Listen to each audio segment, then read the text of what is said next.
Olá, galerinha do meu coração, tudo bom? Galera, hoje nós vamos dar continuidade a esse mundo de escolas literárias que a gente está vendo aí, certo? Então, hoje na aula passada nós terminamos aí Renascimento, certo? E vimos aí todas as vertentes do Renascimento, vimos Lusíadas, né, que é a obra célebre aí de literatura portuguesa, e hoje nós vamos começar a falar de quinhentismo, tá? Então nós vamos lá para o século XVI, em 1500, que acontece uma coisa que vocês estão cansados de saber, né?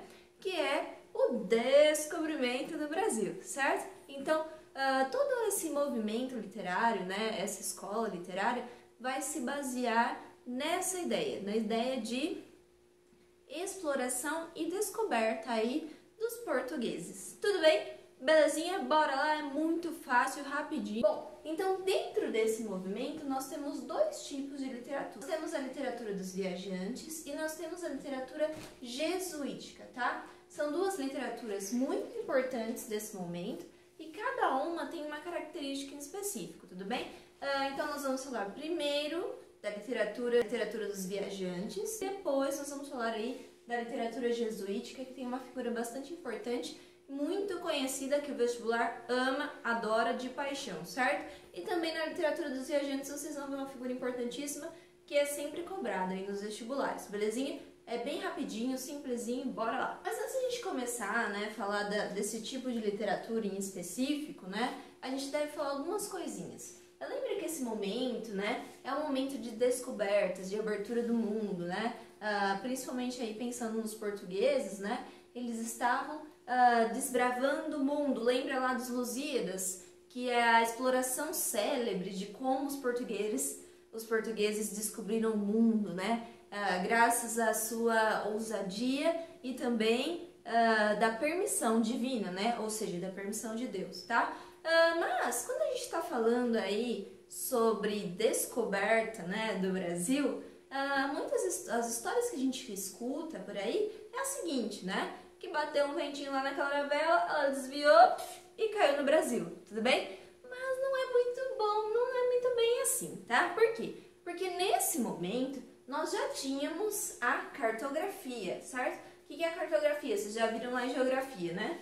Que são os desenhos aí dos mapas, certo? Então, com a teoria heliocêntrica, lembra que a gente viu lá no Renascimento, né?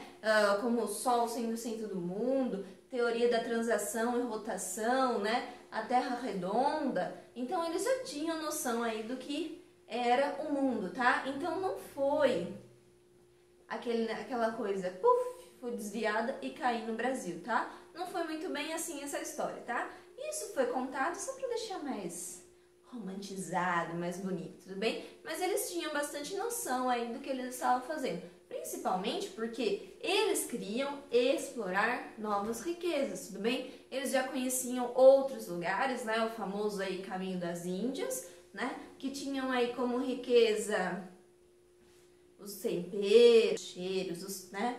Essas especiarias todas, tudo bem? Mas eles queriam outras coisas, eles queriam riqueza. Por quê? Porque quanto mais riqueza eles têm, mais poder eles têm. E Portugal queria um poder, né? Tanto de descobrimento, de descoberta do mundo, de desbravar o mundo, quanto um poder econômico ali, né?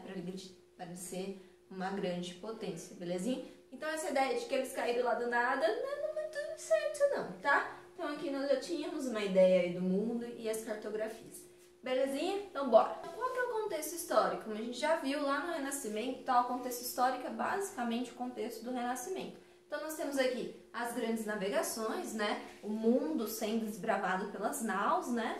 A gente está no auge do Renascimento, ou seja, o homem como centro do mundo, o homem que experimenta, o homem que vai lá e que age, certo? Por si só, por sua vontade, beleza? O que mais? Nós temos a ruptura com a igreja, tá? Porque nós temos a reforma, né? Lembra da reforma da igreja? A contra-reforma e a Inquisição, né? São três coisas aí muito debatidas em relação à igreja católica, vocês sabem por quê, né? Foi um momento aí bastante complicado e complexo, né? Vocês lembram aí do momento da Inquisição, das indulgências que você tinha que pagar, né? Para cancelar os seus pecados, né? então tinha esse pagamento de impostos, a igreja tinha grande poder, né, e ela sente essa perda do poder, né, com a revolta protestante, então ela tenta aí retomar o poder, né, então é um momento aí de bastante conflito para a igreja católica, certo? Que vocês sabem aí que na Europa é o grande poder aí religioso, né? Depois, e aí nós temos essa descoberta do Brasil. No Brasil, descoberta de um novo mundo para os portugueses, né? O Brasil já estava aqui, tudo bem? Mais uma descoberta aí de um novo mundo para os portugueses, belezinha? E aí, dentro dessas navegações, dessas naus, nós tínhamos literatura, sabia? E nós tínhamos que tipo de literatura? A literatura informativa, tá? E como eram feitas essas literaturas? Basicamente, escrita por cartas, né? Então, eles escreviam cartas de que forma? Relatando os acontecimentos das naus, certo? Então, o que acontecia no cotidiano, quais eram as doenças enfrentadas, né? Eles viam, né? Quando eles estão chegando aí nas novas terras, quais são as impressões deles, né? Então, é basicamente um diário, né, de viagens, tudo bem? E dentro desses diários, né, dessas crônicas de viagem, ou seja, textinhos curtos que contam sobre o cotidiano, nós temos uma carta importantíssima, que na verdade é uma carta que é o conjunto de várias cartas. Certidão de Nascimento do Brasil, que é a carta de Pero Vaz de Caminha. Tudo bem? Beleza? Então, mas antes da gente falar, né, sobre a carta de Pero Vaz de Caminha, aí, que é o ícone, como o próprio nome, né, a Certidão de Nascimento do Brasil, ou seja, as primeiras impressões do europeu acerca do Brasil, né? Então, é o primeiro relato de literatura, né, no Brasil, uma literatura no Brasil escrita por portugueses, claro, né? Mas é o primeiro relato da terra que depois vai vir chamar Brasil, né? Então, antes disso, nós temos aí alguns outros diários, né, que também foram escritos na nau, né? Então, cada navio, né, cada caravela tinha o seu escrivão, ou seja, uma pessoa que era letrada e que escreviam todas as peripécias, todos os acontecimentos cotidianos ali do navio, certo? Então, nós temos aí outras cartas além do Pero Vaz de Caminha, outros diários e outras crônicas, tá? Como o Diário das Navegações, que foi escrito lá em 1530 por Pero Lopes de Souza, o Tratado da Terra no Brasil, por Pero de Magalhães Gândavo, e o Tratado Descritivo do Brasil, em 1587, por Gabriel Soares de Souza, certo?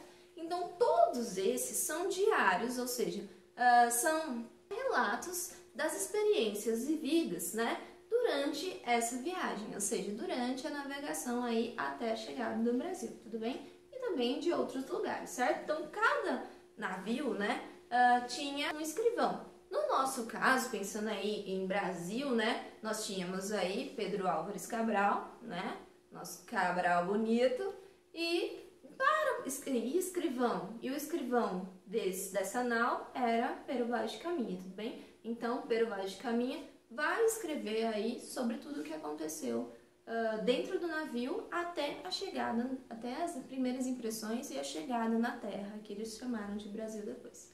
Belezinha? Temos aí Pero Vaz de Caminha, né? E também mostrar para vocês como que era aí uma carta, né? Um manuscrito aí desse momento. Nós temos aí o modelo da carta, né? Como eram escritos esses relatos, né?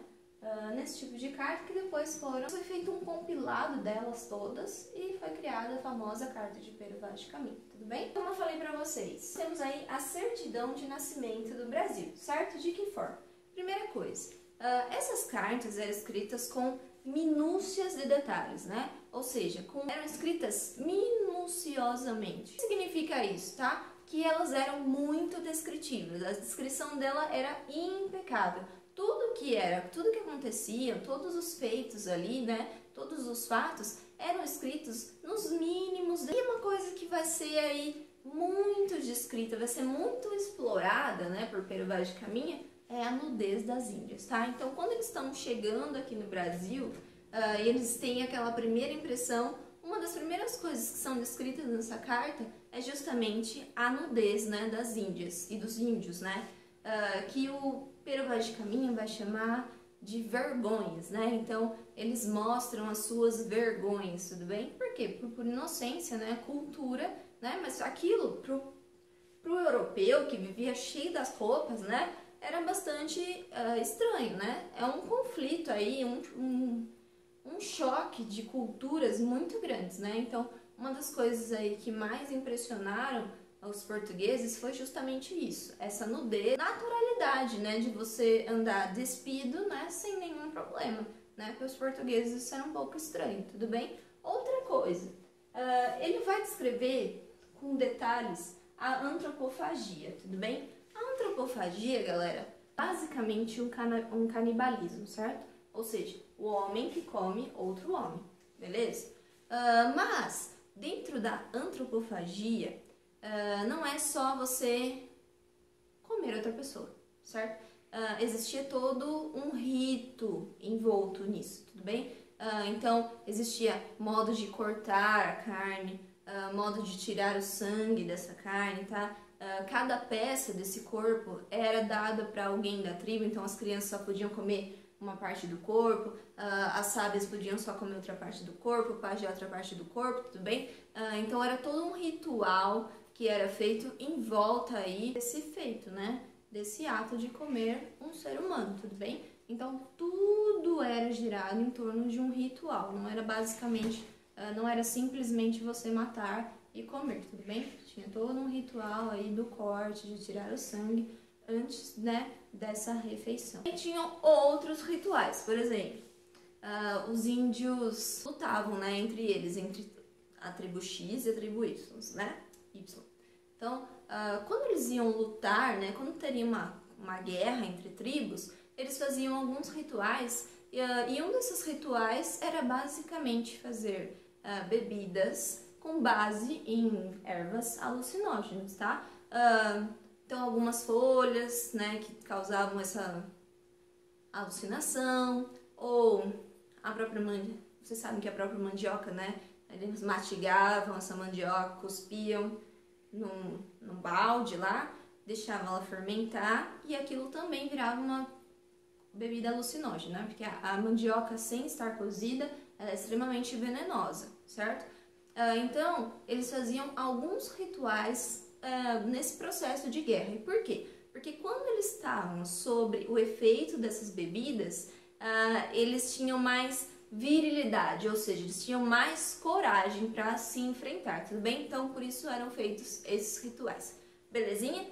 E a gente pode ver bastante isso lá no século XIX, né? Com a descrição da Iracema, tudo bem? Na descrição da Iracema tem bastante essa ideia dos rituais, tá? Principalmente com essas bebidas alucinógenas, mas com outro olhar, claro, do romantismo, né? Não tem nada a ver com agora aqui, não.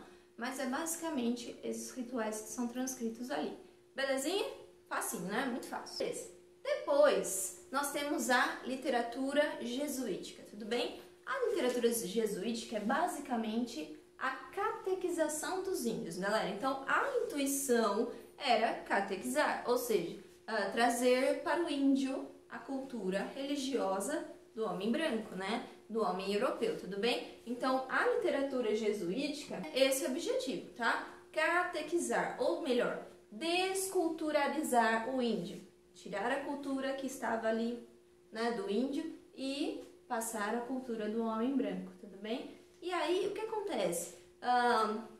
Nesse processo de desculturalização, o índio fica perdido, né? Porque ele não pode mais praticar a sua cultura, mas ele não consegue se englobar, né, participar de forma ativa na cultura do homem branco, tá? Então, é um processo de centralização e de desconstrução até do ser humano, né? De desumanização. Por quê? Porque ele perde a sua cultura, né, a sua essência, é imposta outra essência, mas ele não consegue aí participar de forma ativa dentro dessa nova cultura, tudo bem? Nesse momento, nós temos aí a criação da Companhia de Jesus, tá? Que foi algo muito importante. Vocês sabem que os jesuítas são figuras responsáveis aí pela educação no Brasil, então as primeiras universidades, né, foram criadas pelos jesuítas, né, as escolas jesuítas, que no Rio de Janeiro a gente tinha lá algumas, certo? Então eles são aí ponto-chave para o desenvolvimento da educação, tá, no nosso país. Eles tiveram também essa relação com a Contra-Reforma, tá? E eles defendiam altamente os índios, mas em contrapartida eles não defendiam os africanos, tá? Então os africanos estavam chegando no nosso país, mas eles não tinham a defesa dos jesuítas, defendiam os índios, tudo bem? Belezinha? E dentro dessa literatura jesuítica, nós temos aí uma figura muito importante, né? Que é o padre José de Anchieta, tá? Uma figura importantíssima aí na catequização dos índios, tá? Principalmente porque a figura é tão participativa nesse momento e tão preocupada, né, com essa ideia de catequização, de formar laço com os índios, que ele cria aí um dicionário do Tupi-Guarani para conseguir ter essa relação, né, essa comunicação de forma muito mais concreta, tudo bem? Então, ele é uma figura importante nesse momento. Então, qual a característica da literatura do Padre José de Anchieta, tá? Basicamente, ele foi o criador de autos, né? O que são os autos? A gente viu lá naquela aula de dramaturgia lá, lembra? Gil Vicente, né? Do gênero dramático. O auto é aquela literatura de cunho religioso. Então, o Padre Antônio de Anchieta vai explorar, né, as cenas bíblicas, justamente porque o objetivo era catequizar, tá? Então, nesse momento que ainda não havia essa comunicação de forma direta, um código linguístico, né? Então eram feitas encenações, ou seja, as mímicas, né? Todas aquelas ferramentas que são exploradas dentro do teatro, né? Do gênero dramático, eram exploradas aqui com esse objetivo, tá? Com o objetivo de catequizar, beleza? Então, o que ele vai trazer aí, né? Dentro desses autos, né, dessa literatura bíblica? Ele vai trazer a vida de Jesus, a vida dos santos, né, porque os santos também são muito importantes dentro do catolicismo, né, então ele também vai explorar essa vida dos santos, tudo bem? Ele vai trazer passagens do Velho Testamento, tudo bem? Vai trabalhar o Velho Testamento com essa função, né, de você criar uma empatia, né, com aquilo e começar a acreditar que é verdade, né, que deve ser seguido, e também traz passagens do Novo Testamento, justamente porque ele vai falar sobre Jesus. Escreveu não só os autos, tá, mas alguns poemas, mas não é aí o forte dele, né, ele escreveu os sermões e trouxe essa gramática do Tupi, né, que foi importantíssima para essa comunicação aí, para essa exploração aí do código linguístico do índio, né, facilitando aí a implantação dessa nova cultura, beleza? Temos aí esse quadro do Victor Meirelles, tá, que se chama Primeira Missa, que foi a mímese, a representação da primeira missa que foi feita aqui no Brasil, certo? Então nós temos aí o símbolo do catolicismo, né, que é o crucifixo, né, e aí os índios, né, com as suas vergonhas, né, ou seja, na sua naturalidade, prestando atenção aí nessa missa, né, nessa implantação de uma nova cultura no Brasil, certo? Tudo bem? Belezinha? Muito fácil essa aula, né? Rapidinha, basiquinha, mas para vocês saberem em que momento começa a nossa literatura. É claro que nesse momento, aos olhos de um europeu, certo? Aos olhos de um português, tudo bem? Mas, a partir daqui, nós vamos começar a desenvolver a nossa literatura e o primeiro cara que vai escrever literatura vai ser lá no Barroco, que nós vamos ver na próxima aula. Belezinha? Tudo bem? Muito fácil essa aula. Terminamos aqui. Beijinhos no coração e até o próximo vídeo.